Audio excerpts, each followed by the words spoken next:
తన బండి trouble ఇవ్వటంతో lunch అవర్లో సురేష్ కూడా శ్రీనివాస్ వెంట బయలుదేరాడు. పారడైజ్ చౌరస్తా దగ్గరకు వచ్చేసరికి రెడ్ సిగ్నల్ పడటంతో బైక్ ఆపాడు శ్రీనివాస్. అదే అదనుగా ఓ వ్యక్తి శ్రీనివాస్ ను సమీపించి, సార్ ఒకటంటే ఒకటి తీసుకోండి సార్, ఉదయం నుంచి ఒకటి అమ్ముడుపోలేదు, బాగా ఆకలిగా ఉంది, ప్రతిమాలుతున్న ధోరణితో అడిగాడు, చేతిలోని ఎయిర్ బడ్స్ ప్యాకెట్ ని అందిస్తూ.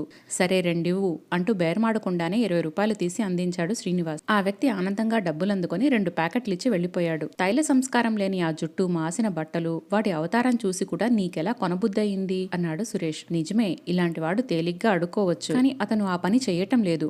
స్వల్ప పెట్టుబడితో అమ్మకం ద్వారా వచ్చే లాభంతో కష్టపడి బ్రతకాలనుకుంటున్నాడు. ఎవరూ అతడి దగ్గర కొనకపోతే అతడిలో కష్టపడే ఆలోచన నశించిపోతుంది. ఆకలి తీర్చుకోవడం కోసం అతడు యాచనకు దిగవచ్చు, లేదా డబ్బులు అవసరం కొద్దీ దొంగతనాలకు పాల్పడవచ్చు. ఈ రెంటిలో ఏది జరిగినా సమాజానికి కీడే కదా. అతడి దగ్గర కొనటం అంటే అతడిలోని కష్టపడే గుణాన్ని ప్రోత్సహించడమే అన్నాడు శ్రీనివాస్.